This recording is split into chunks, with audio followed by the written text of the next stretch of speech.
All right, the Reds, it's live at 5 from This is Anfield and The Late Challenge. The Late Challenge is me, Gareth Robertson, him, Paul Cope. Have you got onto it yet? Have you gone over to our channel? Have you clicked like? Have you clicked subscribe? Have you watched our videos? Have you listened to our podcast? Why not? International break, you've had loads of time on your hands. We're not talking about international football. We don't care about international football. This show is about Liverpool Football Club and all that kind of stuff. And today we're doing a bit of a Q&A, and thankfully you have sent in some questions already. It is the derby, of course, on Saturday.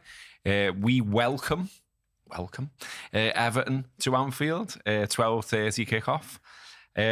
And we got a question which was your favourite derby goal, which was a nice light one to kick off with. And I'm going to go with, there's absolutely loads, of course, and there's obvious ones, and there's Origi, and there's Gerrard, and there's Rush. But I just thought, well, I'll say something different, eh? And one that I really like, which is going back in time. And if you're a young Liverpool fan and you've never seen this goal, go and watch it because it's absolutely boss. So it's 1985 at Goodison Park. And basically, like, you see the teams kick off and Kenny scores virtually from kick-off.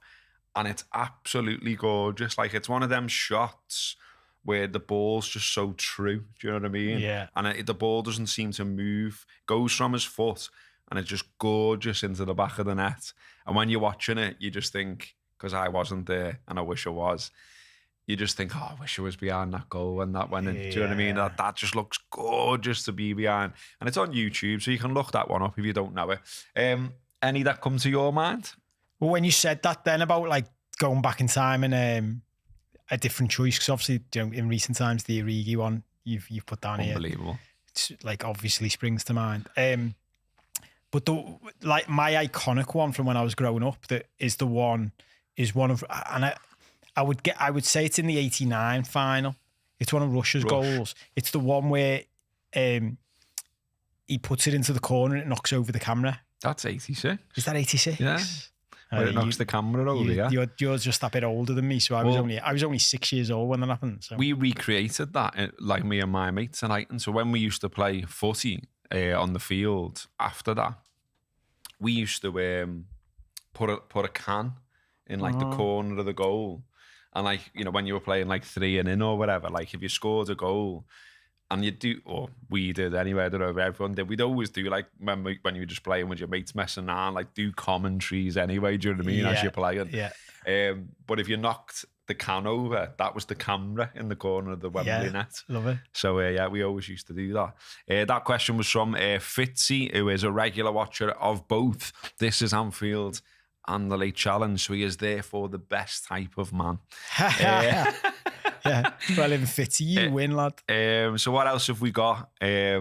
Carl's got a question about the derby as well. He says, would you guys ever want to see the Ev relegated for comedy value, or would you miss them too much?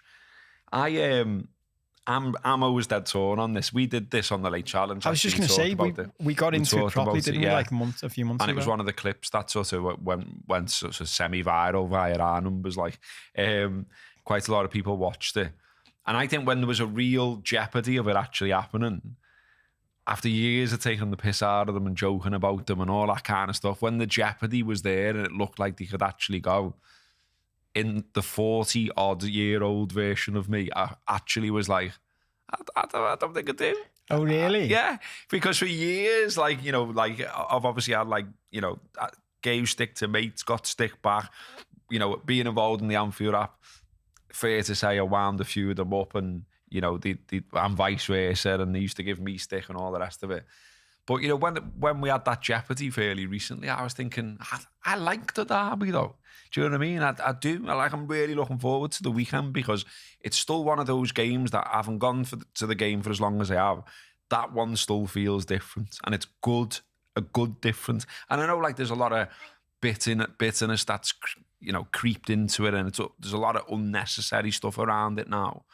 But I still like it, you know what I mean? I still like that it's, you know, it's the same as, you know, games against Man United are different to all the other ones.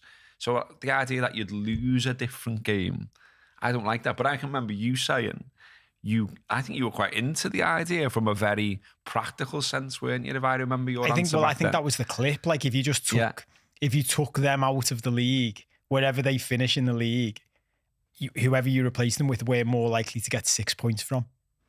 Because, like I said, let's say Everton this year finish 15th.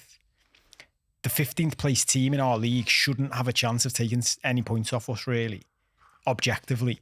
But because it's Everton and because it's the derby and because they're more up for it than... Form book goes out the window and all there that. There we go, yeah. Like, well, look, the derby's coming up on Saturday.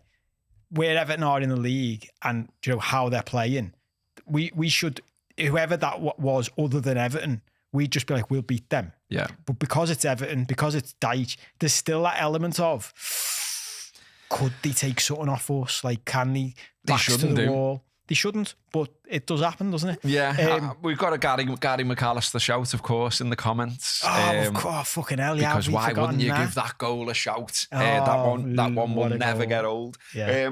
Great shout. I think, just to segue for a second, I actually think that Klopp, I don't know if he's done it purposely or not, but I actually think he's taken, certainly for the players, a lot of the emotion out of the derby. Yeah. Like, it's still there for fans, of course it is, and it's always going to be there. But I think he's done a lot to go, we treat this like another game. It's just a game, just beat them because they're shite. Yeah. Yeah.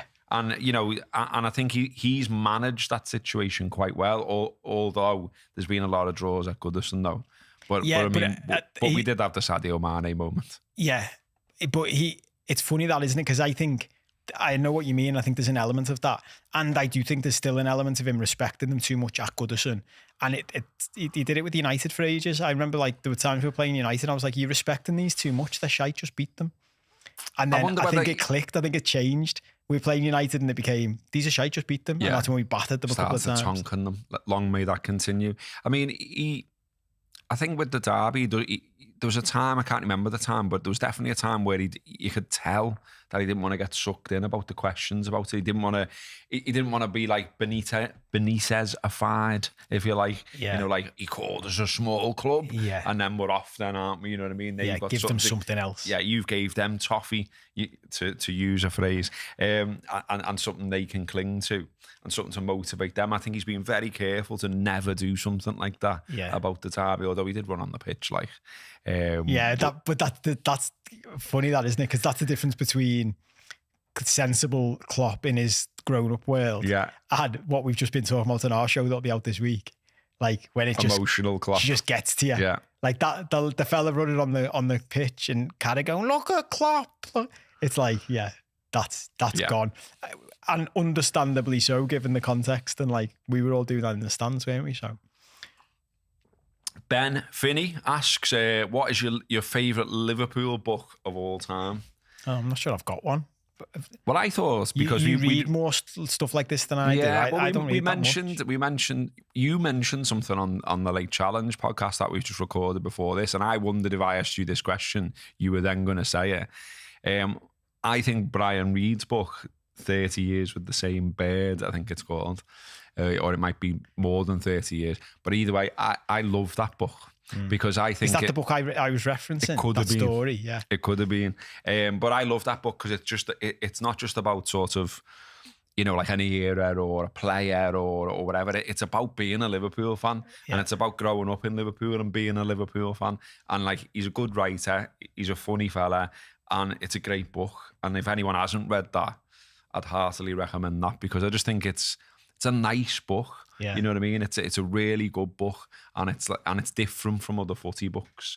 I might go back and read that again, actually, because I just think it's a nice one where it's also, makes you feel good about being a supporter, makes you feel good about your role in all this madness that we spend so much time on. Phil Keeley, all right, Phil, he asks, who do you reckon is the soundest player in the squad? I know Phil, Do you, yeah? we have this running joke all the time. Robbo's like, this lad from Ireland. I'm like, I fucking know him. Doesn't work for these people watching. I know. Who is the soundest player? There's an easy answer to this, I think. But it might be the same answer to another question later. Robbo. Not you. Oh yeah. Yeah. But Evertonians hate him. Loads of other supporters hate him. Do you know Yeah, what but I mean? I'm just talking from our perspective. Yeah. Like, I mean, he is sound. I've met him. He's sound. Would you say like sound from a general perspective?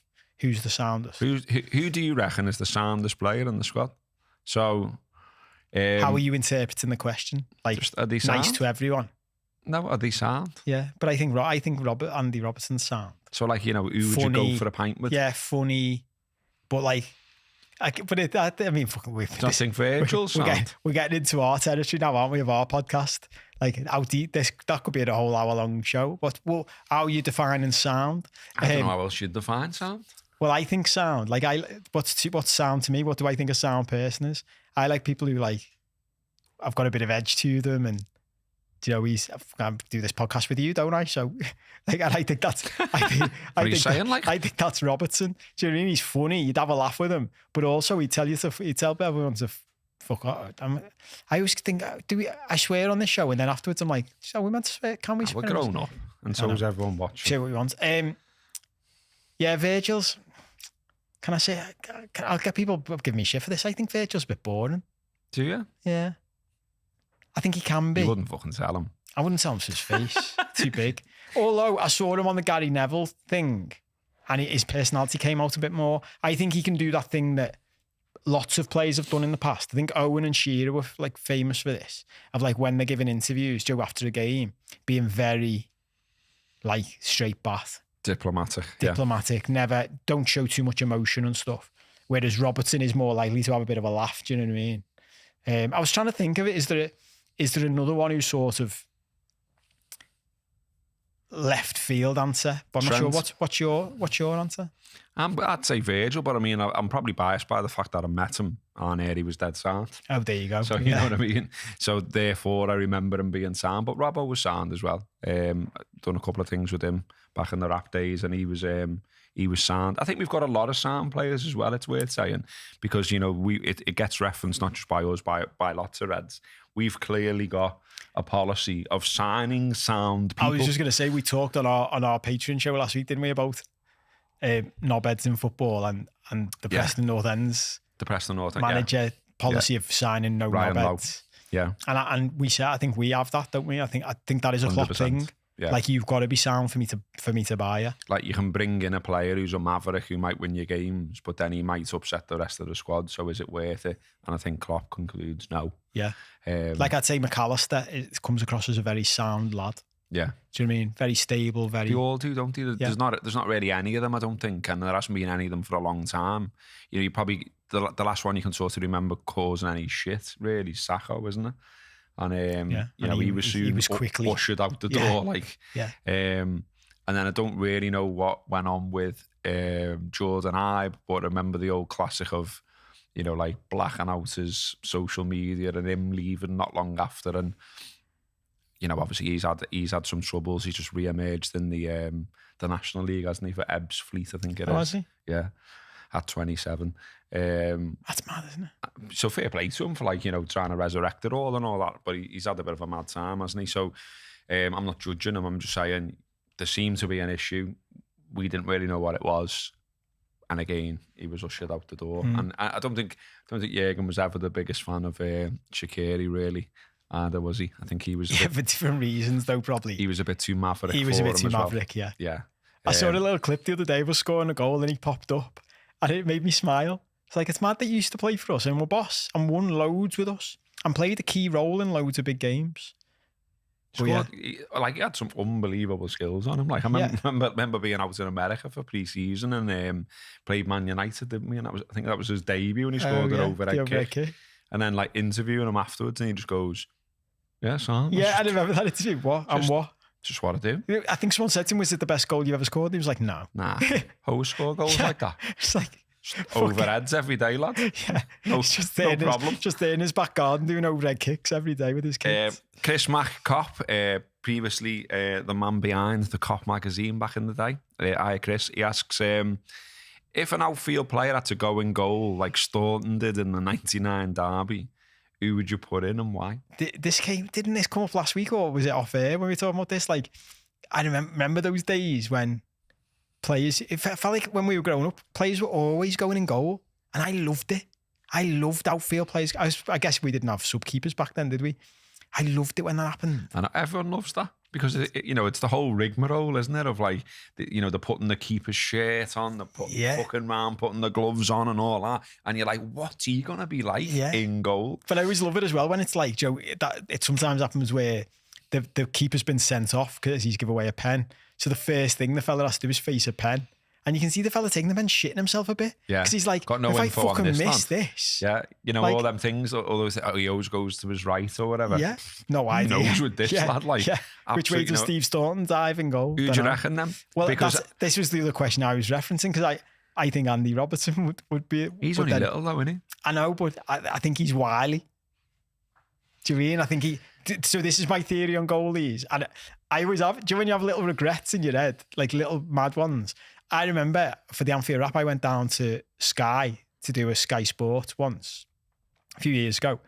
And it was mad. Like, I remember being down there and you got to see behind the scenes, which is mad in itself because you see how like random it is. But they put me on the couch with this girl from Chelsea, a Chelsea fan, and to ask about goalies. I remember thinking, what makes you think I know anything about the goalies? Do you know what I mean? It's not like I'm a goalkeeper expert. But anyway, it was when we were signing Alisson and they were signing Kepa. And they were saying, who's the best? And I was quite nervous. And a few people said to me afterwards, you look nervous. And I was like, it was the first time I'd been on Sky. Of course I was nervous. But I went quite straight back and answered it properly, which gave a decent answer. And it was like, of course, like Alisson's well better than Kepa. But I remember I've always regretted because otherwise if I was on it again now, more relaxed and more myself, I'd have been like, Alisson's well better because Kepa looks like a little boy. Like, you can't look like a little boy and playing goal in the Premiership because everyone will bully you. It's like when De Gea started. Everyone will bully you. To be a boss goalie, like think when we were growing up and before then, to be a boss goalie, you've got to be massive. You've got to be fucking horrible and ugly. Because I remember it with Karius as well. He's not ugly though, is he? No, I know. That's the only thing he doesn't got have. some like mass murderer vibes about that's him. What I like. Especially when he wears them black gloves. Yeah, black gloves and looks like, if you think about when you're one-on-one with him, you're like, I don't fancy this. He's boss one-on-one. It's like Schmeichel boss. And I remember when we had Karius, I was like, he'll be shit. And everyone was like, why? He's too pretty. He's too good looking. He cares too much about his face. He's got a modelling career. Well, when he's one-on-one, there's just going to be a split second in his head where he's like, don't want to hit me in the face. So you're just basically saying Robertson's an ugly scruff, so you're putting him in goal? Yeah, I and Andy. It's harsh, that. No. I mean, you literally just said he was sound in the previous answer. There you go. Funnily enough. Who are you saying? Because I don't think we've got a Steve Staunton type. No, and it's a good question, isn't it, from Chris as well? Because I don't think, I don't like consume absolutely everything that ever gets said or written about Liverpool these days because of just, life and that. Once upon a time I did.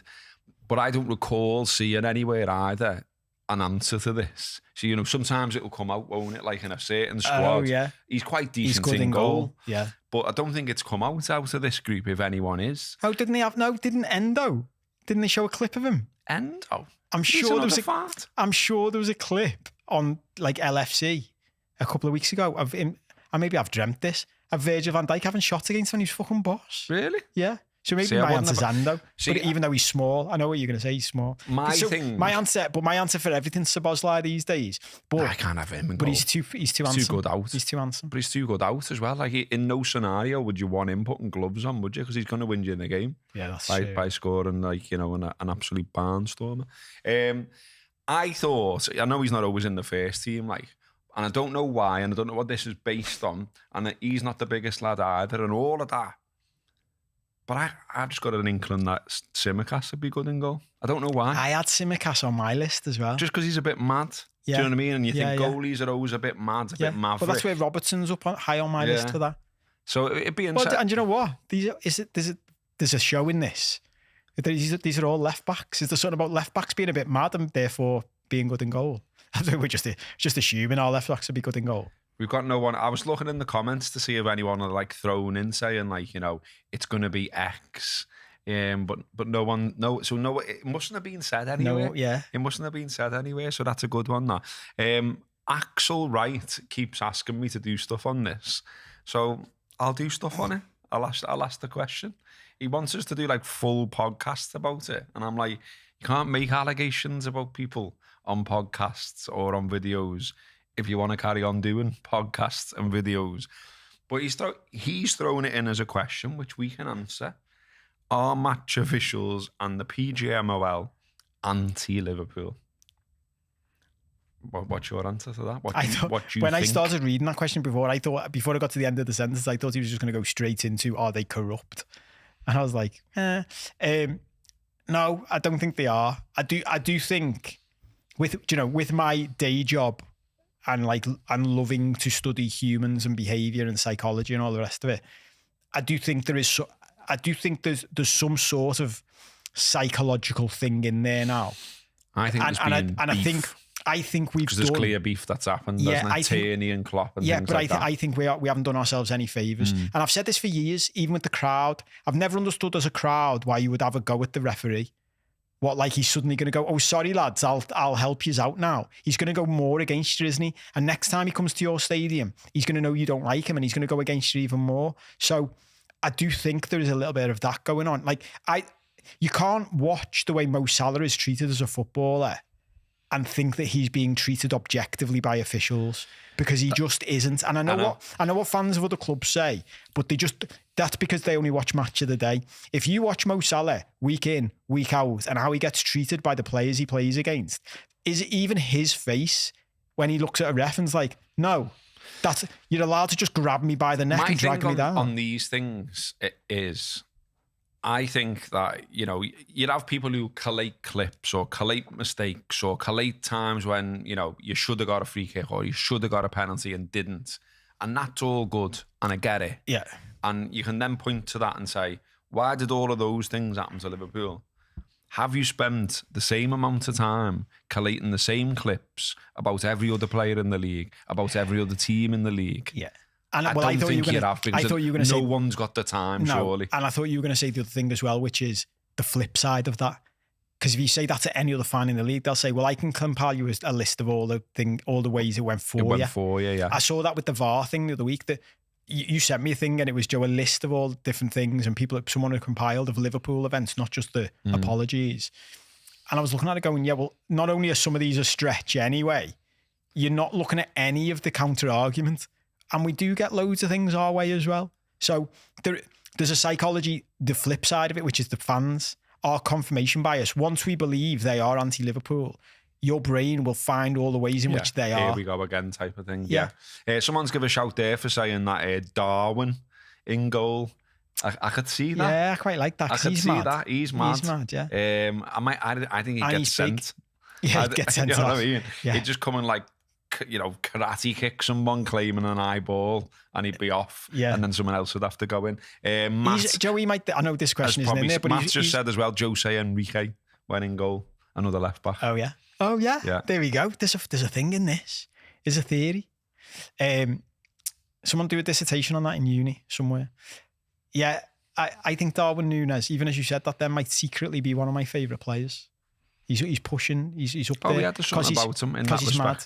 Yeah, there's something about him in that respect. I like the way that there's loads of questions and someone's put, that's not getting answered. Well, what one did you mean? What else have we got? This is an interesting one, and I feel like we've discussed it. What I'll do in a minute as well is you should pick some here, and you know what I mean. I actually meant to say to you before the show, why don't we? You do one, pick some each. Yeah. Because they're coming in on the lives as well, so I'm trying to keep an eye on that. But we had some that you'd sent over to us in advance. But Adam Curtis says, who do you want as manager once Klopp does actually leave, when his contract expires? And he adds the tearful emoji. Crying face emoji. Yeah. Well, Adam, it's actually on our list of potential topics, isn't it, for our podcast? Because we were talking about this, of doing, there are a number of candidates right now, and it depends, because Robbo, should I set off fucking all kinds of shit on the internet by disclosing what I said when you asked me about it? Because we were talking about it in messages a couple of weeks ago, weren't we? And I said, 2 years from now, basically 2.5 years. And Robbo said, well, there are some rumours, some whispers that Klopp might extend. And I said, don't send me death threats for this. I'm not sure he should. I think in 2.5 years' time, it's actually probably a good time to get someone new, get someone fresh, because by then it's 10 years. 10 years, which makes him one of the longest serving managers of all time, doesn't it, for Liverpool? I don't know who's longer than him, but that's longer than Paisley. And when you look at other managers at other clubs who've done longer than that, I'm saying at a push, but I'm sure people will prove me wrong with this. It's only really Ferguson who's maintained a top level of success. Well, he's doing the 2.0 now, isn't he? So I guess it's going to be, for me, it's going to be how that goes. Yeah, I mean, don't get me wrong. Like, this is my general point all the time, and this is Joe in the Gerrard conversation. My point is always this: at the point you need to pick your next manager, who's the best manager in the world? That's who I want to be our manager, pretty much. Now, if it's still Jurgen Klopp, if at that point it's still who's better than him, great, renew. If he's still got the energy for it, I'm just starting to see that, like, wearing him down a bit that we see. I saw Carragher mention this the other day about, you see the managers, he was talking about whether he'd want to be a manager, and he mentioned Houllier and Benitez, and he said what me and you have referenced. You see these fellas come into the club, and then you see the fucking state of them when they leave. And there's an element of me that goes, for yourself, Jurgen, 10 years is enough, mate. Do you know what I mean? You don't need to kill yourself. I think he's re-energised this season compared to last, though, and he's obviously turned down the opportunity to manage Germany, which would have been a nice cushy gig. I don't think he wants a cushy gig, does he? And that's the problem. I think, the rumour that you reference is that, his wife, his family, they all love it here, they're all settled here, and they don't want to go anytime soon. Yeah. That obviously plays into his thinking. Well, and also, where do you go? Yeah, because we've referenced before. Well, the clubs he's managed. He'll be 58 then, won't he? I know, but so basically, you're thinking his plan. It's the German national manager, maybe his last job. But that's totally different, though, isn't it? Yeah, but it's. I think it's like semi-retirement. You see the lads every now and again. But that's my point. It's easy. But is that his style of management, though? No, I don't think it is. But I think he'd want to do it just to have it and have a pop-up win in a World Cup or whatever. But if it wasn't for that, like, what other job would he want in world football?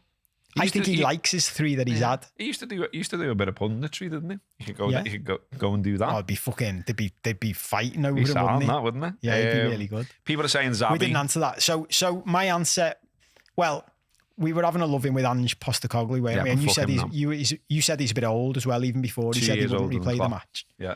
But I'm not that arsed about the replay thing. But I think that the horse coming up on the outside now, ready, who would be perfect timing for them is Alonso.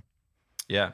And I think Alonso would be great. I think that feels like he'd fit in with the values, ex-player, all of those things. But then, you don't know where he's at, though, do you, in 2.5 years? We can only say where he's at now. But there's a rumour that he's got a clause in his current contract, isn't there? Yeah. He could leave to be our manager. Yeah, we're still getting more people. So if he's already putting that in. Ian Schroeder, we haven't actually butchered your name there, mate, said earlier, he's pretty sure that Dix went in goal at some point. Yeah, he did. Another left back. And there's definitely something in this. And then Matt, who I presume is doing the This Is Anfield comments, has put David Burrows went in goal in 92 against Spartak. Fucking hell, I've stumbled across something here, haven't I? This is a portal into another universe or something. So left backs going in goal. So if it comes out in the next few weeks or whatever, that, like Simicast or I'm getting dead excited about this. This is weird, isn't it? I'm getting dead excited about this. A decent in goal, then, we're away, aren't we? Maybe it's that part of your brain. Like to go back to brains. We like talking about brains. Maybe it's that part of your brain means you left foot goalie. Left foot, you're a good goalie. Don't know. Do we want? I want Alisson to get sent off on Saturday now in some weird scenario that we haven't got a sub keeper. Like a sort of reenactment of Franny Jeffers and Westerveld when we had the worst fight ever. Yeah, but Alisson would be better than that, wouldn't he? Westerveld was a shithouse. I want Alisson to knock out someone, get sent. For some reason, we can't bring on a sub keeper. And we get this tested. That'd be great. Gallagher used to be an outfield player, didn't he? Did he? Yeah. So it's the other way around. Go on, you pick one now. I'm gonna. Well, there's one I want to save one at the end, which I really like. Niall Murphy's thrown in that John O'Shea went in goal for United, and he played left back. Yeah. There we go. Played everywhere. We're doing confirmation bias here, aren't we? I know, yeah. Like everyone's searching for everything now for the left backs. I'm going to ask you this one because I know it's controversial, but I think this is a live question, so I'm going to ask it. because they've pulled out of United, and there's no way in a million years they haven't automatically gone, who else can we buy? The Qataris. Qataris to invest in Liverpool. Where are you on that? I mean, I think with anyone that is saying, if anyone comes along that realistically wants to buy Liverpool and is serious about it and all the rest of it, will communicate with us then. Communicate with us properly. Because I think what you've seen from Liverpool and from Man United, because they're similar fan bases, although we don't like to say that obviously, but we are. We both love our clubs in like a certain way, and we tie it in with the city, we tie it in with the values, we attach values that we think the fan base has and that we think the club should have too. So whoever you are, and you're saying you're coming to Liverpool, I think you've got to give us a bit of a sell about why you should hold the keys to Liverpool. And I think, if you go back to when it was New England Sports Ventures or whatever it was when they got Liverpool, they did do that, didn't they? Mm. They spoke about it. I remember, whatever you think of them, and that's another debate in itself, they did communicate with fans. They met with fans. There was I thought it was a bit PR-y, but, I can remember John Henry being pictured walking away from somewhere with all like Liverpool books. You know what I mean? And it was like, all right, John, yeah. And he even like met people at forums and all kinds, didn't he? Yeah. And did a lot of like early engagements. Obviously still made some mistakes along the way. But I think as well that if you're anyone, whoever you are as well, you'll surely look at our fan base and go, well, they're engaged, aren't they? They're organised. We saw what they did with Hicks and Gillette. We saw how they reacted to the European Super League. We saw how they reacted to £77 tickets. So we can't go in there, change the home kit to blue, call us some mad name, rename the stadium, just rip through the whole culture of the club. That's what we don't want to happen. So whoever you are, I think you've got to come along and sell it to us as much as the other way around. I agree with you, but I think the bigger question in this is, and this is one for a whole show probably, where are you on the whole, like, what it represents, the Saudi type thing, the Abu Dhabi type thing, the sports washing element. Yeah, I'm not comfortable with it. If you want my own opinion, I'm not comfortable with it. I've said that before, because we go back to end up talking about Jordan Henderson again, but like to put your hands up and say you're behind causes and you're behind LGBTQ and all that kind of stuff, and then go over there and take the big bag of cash and pictures of you where your armband's greyed out and all that kind of stuff, just doesn't sit right with me. That, you know what I mean? You can't display one set of values and then throw them in the bin and just like get off for the money. I wouldn't do it, and I'm not saying like I'm some like perfect person. I'm very much not, but it just didn't sit right for me, that. And so if certain ownership groups were looking to come over here, well, that's why I said they'd have to sell it to us then. And it's brazen, a lot of it now, isn't it? Like you literally got like standing in front of cameras going, yeah, sport washing. Yeah. That's what we're doing. It's sports washing. I love the way he actually said it. We can talk about this at the time. It's sports washing to raise our GDP by 1 point. And you're like, fucking hell, that's cutthroat, innit? Mm. This is all about raising your GDP. Fucking hell. Not about raising the standard of living for our people, by the way. Anyway, I don't think it's going to happen anyway. I think that this is just a feeling, like it's not based on any insight or anything, but I kind of think the ship sailed for now on Liverpool doing anything. I think it was a bit mad that both Liverpool and Man United were seemingly up for sale at the same time anyway. I kind of think one needs to get sorted before the other. But that's where I'm a little bit more the other way with that now, because I think what might have, because it felt like we said we're looking to sell, and then United did. And if you're FSG, I think you're thinking, that's fucked us up a bit there, because the biggest people in the world are going to want to buy United more than us because of revenues. But if the Qataris knocked on FSG's door now and said, we'll buy the whole thing, that would really test whether they do want to keep it, wouldn't it? But they've just sold. I know they've sold a minority stake. Well, it's not a big chunk, is it? Small chunk. So yeah, interesting one. I'll throw in this one because it's lighter, and then you can give me one. Because again, it's interpretation. Glenn Parsons gave us one by Twitter. If you had to spend the night with any current player, who would it be? And why is it Szoboszlai? I mean, and spend the night. I'll let you interpret that however you want. There's interpretations of spend the night, isn't there? I mean, the fact that it's Szoboszlai, I think Glenn's implying it's sexual. That's weird then. It's a weird question. We've come here to talk about football, not what player I'd like to sleep with in some mad world. So I'm going to interpret it as someone I'd go for a pint with, which is a fairly regular question. That wouldn't be Szoboszlai though, would it?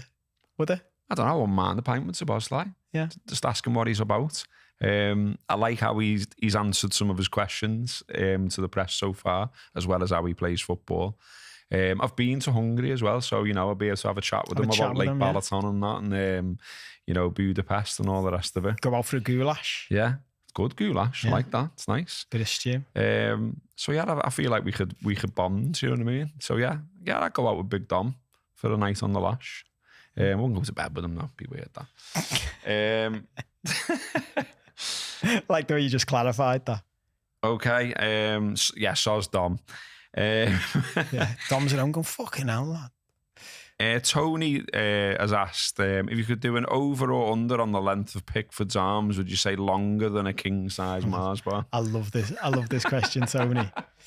Just had to throw a daft one in about the derby, didn't I? Just in case there's any Blues watching. I love it as well. What did he say? King-size Mars bar, shorter than a king-size Mars bar. Tall Paul, by the way, reckons Matip would look magnificent in goal. Matip was on my list, but I think Matip's too gangly. Yeah, and I was thinking that he's a bit too Mr. Tickle, isn't he? I think it'd be like he'd sort of squirm in underneath his legs you need and all like that. Dead solid arms that you're pushing it away and all that. Yeah, and it just feels he'd be a bit Mr. Tickly. So I'm not sure about that. What else have we got coming in? More people going on about left backs playing in goal. Keep them coming in. Fire away the questions on the live chat there on YouTube. We've had some wild ones that aren't about footy, which hasn't stopped Cope from asking them. So maybe I should go to them, but I'm trying to keep the thing semi-serious. What else have we got? Well, yeah, this is not about footy, but it's footy related. Loads of people come to Liverpool, obviously, for Liverpool home games. They want to know where to go for a pint. Your top 3 pubs in Liverpool. Oh, I saw this from Christian. Christian gets involved a bit, doesn't he? And it's mad because, back in the day, I was thinking, because I don't go out drinking anymore, I was going to say much at all, really. So I was like, oh, it's hard to answer this. But I was thinking back to even when I was out a lot. One of the problems me and my mates always had and we never solved was finding a pub that we like to watch the match in town. Yeah, that is difficult. Which is fucking mad, isn't it? When you think of how many pubs and bars there are in town, we could never find one that this is our place, this is where we stay. Head of Steam's all right for watching the match, I think. Head of Steam by Central Station. Yeah, Hanover. Because there used to be one by Lime Street, didn't there? Yeah, no, there was one on Hanover Street because there's big screens all around, big pub, so that you can find yourself a little corner in there, and you should be able to see a screen one way or another. Well, good selection of ale as well. So Rob's one's good as well. The Red Lion. The Red Lion on Slater Street. Give him a little plug. Yeah, give Rob a little shout there. That's good for the match. The one we had the longest run in before the owner actually pissed us off by saying it's not a footy pub, and we were like, we've been watching the footy in here for 5 years. It is a footy pub, and then we stopped going. Was the Lady and Man behind Rigby's? Yeah, I used to go there for a while, but then we had a bad record when we were going in there, and so my mates were saying we can't go there anymore because they're all weirdly superstitious, wearing red ballies for the match that they've been wearing for 20 years or whatever. Really? Well, I don't know. I just thought it. Artistic license. So I didn't take I'm not taking the question to just be about footy anyway. So I'm just going to go the 3 pubs that I frequent the most that I like in Liverpool. Ye Crack's definitely got to be up there. I love that. Love the fact that it was Lennon's Water and Hole. It's got a beer garden as well at the back. Good selection of ales. Good jukebox. low on knobheads as well, which is, high on my criteria these days when going for a drink. The Little Grapes as well is always a good one and always a classic, and it's a bit of a joke between me and my mates because we go there that often traditionally. But still, which one's the Little Grapes boozer. Though? The one up by Berry Roscoe Street. So it's not far from Yecrach. Because the other Grapes is Matthew Street, isn't it? Yeah, so it's like up the top end. Yeah. See, some of my mates love it there. I never liked it. Why? I just didn't like the setup. I don't like bars where wherever I stand, I feel like people want to get past me all the time. Do you know what I mean? Yeah, and that was one of those. But there's more of it now, though. Oh, is it extended? Yeah, they've extended it, and there's an upstairs bit and all kinds. I think that opened just before I stopped going. Yeah, so there's that one. What have we got? Any others coming in? Bloody hell, John! The best LFC pubs are in Singapore. Well, I haven't been there, so I couldn't speak about that. Ian shouts out for the Philharmonic and the Ship and Mitre, both great boozers. Yeah. I'll throw this in while you're looking, because you just mentioned him then, and it's non-football, but it's in Anthony Murphy's put a whole load of one or the other. I'm going to ask you this because we were talking about the Let It Be documentary a while ago. Lennon or McCartney? That's really hard, isn't it? And you know what? The ones I reckon because of that Let It Be. Is it Let That's It Be? why I asked it. Is it Let It Be? Get Back. Get Back. I was going to think. Let It Be. They were recording Let It Be, weren't they? Am I making that up? I don't know. Just stop digging. I would have always have said Lennon, I think, in the past, because I always thought he was the coolest one and all the rest of it. And growing up, he was the the one I gravitated to most. But watching Get Back made me think McCartney a lot more, to be honest, because I just thought I loved how he drove the band. I love how he sort of, there was loads of they were in little creative ruts, and it always seemed to, on the basis of that documentary, that he got them out of them quite a lot. And that made me sort of read about him a bit more and take him in a bit more and appreciate him a bit more. And I've seen him as well live. So I might pick McCartney these days, I think. What about you? Same. Yeah. And I thought you might say that based on that documentary, because I was similar. And I think everyone automatically would have said Lennon in the past. Someone there says he'd like a pint with John Aldridge. I've done a event with him at a pub, and he was great. He was really good. Spoke really well. Spoke in all different aspects of his career, and the sad stuff, the good stuff. Gave everyone his time as well. Signed loads of stuff and all that. And I think he is a solid choice for a pint. Obviously, he's not in the current squad, which I think was the how the question went earlier. Used to drink in his bar back in the day. Did you ever drink in there? Yeah, remember that, yeah. Aldo's on was it Victoria Street? Yeah, it was, yeah. And had a couple of work dues in there. Yeah, upstairs. he had a bar, didn't he? And Carragher had a bar as well. It used to be a thing, that, didn't it, as well, back in the day. Back in the day, they'd always open a pub, wouldn't they? That'd be the thing. Open a pub, yeah. But now a pub or a door shop. Door shop. Phil Thompson's DIY. Yeah. Now we really are going back, way back when. Imagine that now. If you could ask us some questions that, would prompt some debate, and we can actually talk about it rather than just being weird, by the way. That'd be handy. Like, asking as if there's a This Is Anfield rap collaboration. Why would there be? Yeah. Do you know what I mean? Like, you're just being a blurt, aren't you? You're not helping there. What else have we got? I mean, we've probably got, what have we got? About maybe 10 minutes or so left. Did you do this one? Oh yeah, you asked one of them, didn't you, from Anthony Murphy? You asked a big list. Topical. Well, let's just do them that quick. Topic or whole nut? Whole nut. Topic shite. Seabrook or Tato's? Oh, don't fucking start us on this again. Is Anthony knowing our history with Tato's? Just say Seabrook. Seabrook, yeah. Seabrook sound. I've got some Seabrooks in mind right now. Lennon or McCartney, we did that. Yorkshire tea or PG tips? Fucking hell, mate. Both better than Barry's. Bullshit. And PG tips, it's like the shit you fucking when brush I read up this off the before, floor. I was like, I'm going to get you on. Ireland or Wales furious. is hard though, isn't it? No. Why? Do you know what though? This is mad because I've spent more time in Wales than in Ireland, and I don't want everyone in Wales kicking off on me. Yeah, it's harder than you think because I love Cardiff actually. And how much of Wales have you been to? And you know what I mean? Because like I've been to more of Wales than I have of Ireland. yeah, But I'd love to go round Ireland and like do the far so coast. shithouse answer both, boss. Yeah. Yeah. Don't send me hate on the internet. Don't. Goodfellas or Godfather? Goodfellas. Goodfellas. Goodfellas may be my favourite movie of all time. Oh, this is good from Gray. Name 3 things more boring than an international weekend. Yeah. I mean, this is true, isn't it? Because, you know, you'd end up doing things that you definitely wouldn't do at any other time. Like start painting things and going to shops. Well, again, link to the show we've just recorded. That'll be out later this week. We just talked about this at length on the Late Challenge. So yeah, get on that.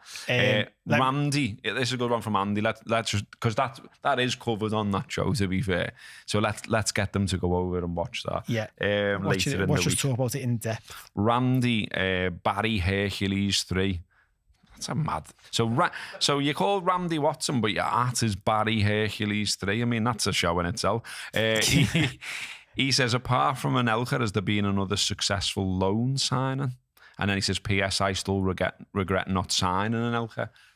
I wish we'd signed him. I liked him, and and I think that was a bit of a mistake, particularly when it's then rubber stamped by Bayern Juve. Yeah, but I was just going to say, I think the failure to buy Anelka that decision got made to look worse because it was Diouf we bought. Yeah. I think Anelka is treated better in our memories than he was actually when he signed. I don't agree. I think he's a top player, and I think if you listen to or read what players at the time who played with him at Liverpool said, they said all the stuff that, like the incredible sulk thing and all that kind of stuff, said like none of that was on display. Yeah. Nonsense. And he was sound. And he was a good player. Well, they wished he'd signed. I believe all that, and I'm fine with all that, and I'd have been happy if he'd have signed.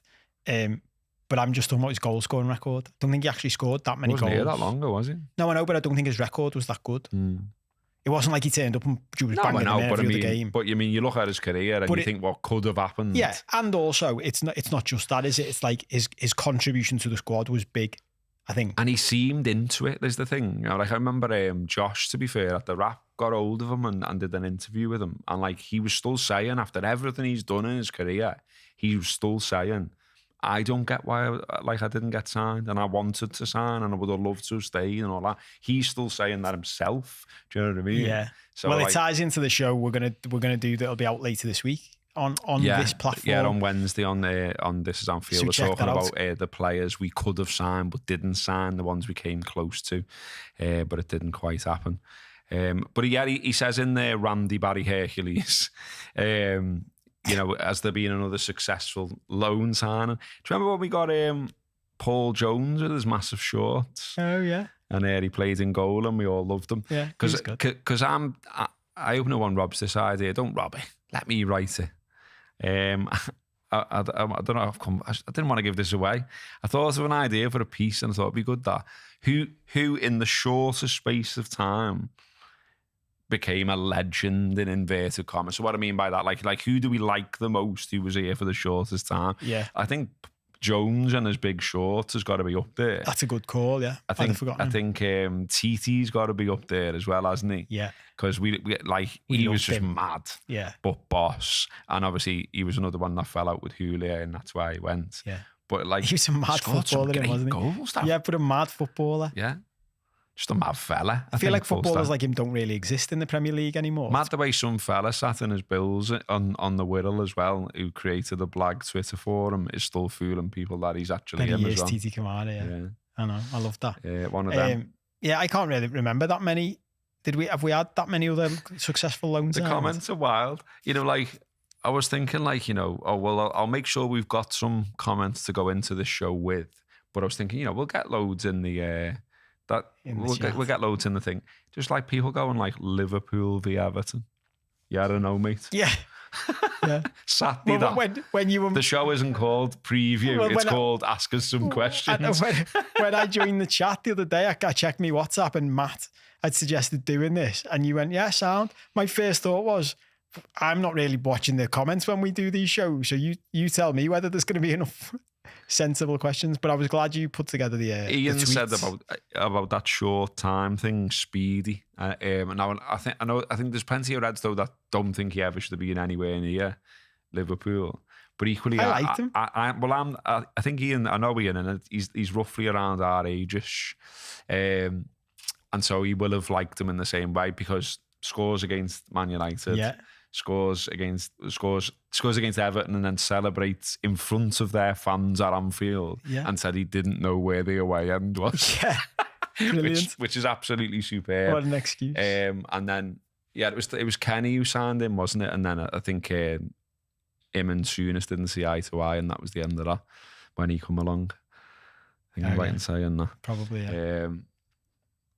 Yeah, that's a good shout, though. Victor Moses did bits 13, 14. This is the loan shout. That's Steve Malone there. Okay, now that's a left field shout, isn't it? Good shout, that. Come on, look, they're just being daft now, and this is the way it's gonna. I'm gonna wrap it up in a minute. 2 more minutes, and I'm getting off. But someone's put Toro, the Anfield rap, or Redmen. The Anfield rap, obviously. I helped to found the thing. And someone saying about the short time thing as well. Jari Lippmanen. I always felt it was a bit of a shame with him. Like, you know, he was past his best, wasn't he? He was still good, though, we still got moments from him, and he was capable of moments. But it was kind of one of them where you just thought, wish you'd have had him 5 years here. Yeah, 100%. Yeah, because he was class. Like, I'll let me throw in one because I've got an answer to this. Owen Fanning. Women's derby, fantastic turnout at Anfield. What do you think it will take for that to be week in, week out in the women's game? Play the games at Anfield for a start. Because, you know, if you're sticking them in Tranmere, then as many people aren't going to go. Simple as that. I think it was 23,000, wasn't it, yesterday? Which was great. And there's a big bumper attendance down south Arsenal, I think, recently. I think if you play the games at the grounds, you're going to get more people coming. It's as simple as that. And there's a bit of a bizarre, I don't quite know how it's happened, but there's a bit of a bizarre situation yesterday where you had Evertonians in the Kop. Don't do that. And I don't mean like as in they all ended up in there, like, you know, holding scarves together because it was a nice occasion. I mean, they put Everton supporters in there en masse type of thing. There's something mad. I don't know. Don't really know what the explanation for that is. But either way, 23,000 in there is good. I think, you know, they should play games more often at Anfield. I think that would help. Because it's Anfield, and if you want Liverpool to look at, if you want Liverpool fans to look at, you know, the Liverpool women's team as part of Liverpool, which you rightly should, then let them play games there and stop farming them out onto the world. Do you know what I mean? Yeah. So that would be one of my answers. What about you? Well, I think that's probably the only thing I think needs to be done as a forced thing, because my answer is the only thing it needs is time, because I've thought for a while now that what the women's game has got, which just over time will naturally bring it up with the men's game, is it gives access to young people that the men's game doesn't anymore. Yeah. So young kids, it's great, can get to their stars and to the people they support, and can meet them and can get them to sign autographs. Like when we were kids, you know, you could go to the training ground and meet the players and get autographs and things like that. Yeah. And you just can't do that anymore as easily. And I just think as a result of that, naturally, as those kids grow up, they will have an affinity with the women's game that hasn't been there before. So I just think naturally it's already on the right track, I think, is the answer. All right, well, let's leave it there. That was a nice positive thing, I think. Thanks for all the questions that were sent in advance. Kind of thanks for the questions that were sent in live. Loads of absolutely bizarre ones there that we were never going to go anywhere near. But this has been a live Q&A on This Is Anfield. Hope you enjoyed it. We'll be back on here on Wednesday talking about the players that we nearly signed but we didn't quite sign. What did we think about that? Did we regret any of them? Did we dodge a bullet? All of those kind of things on This Is Anfield on Wednesday. Also out the same day is the Late Challenge podcast. Check out our latest one where we will be talking about, could you live without football? There are also a few other football related ones on there. Recently we talk about, is the Premier League fucked? Excuse my language, but that's what we called it. And that was about Man City's 115 charges and situations around, and just the general direction of the league. We also did one about Is Football Corrupt? They're both on our YouTube channel, The Late Challenge. So go over and check them out. If you like it, hit like. And if you like it, really like it, and you want to do me a favour and him a favour, click the subscribe button as well, because we want to see that go up so we can stop crying into our pillow at night. Okay, so that has been us live on This Is Anfield. We'll be back here next week. Up the Reds. Hopefully it's after a big win in the derby.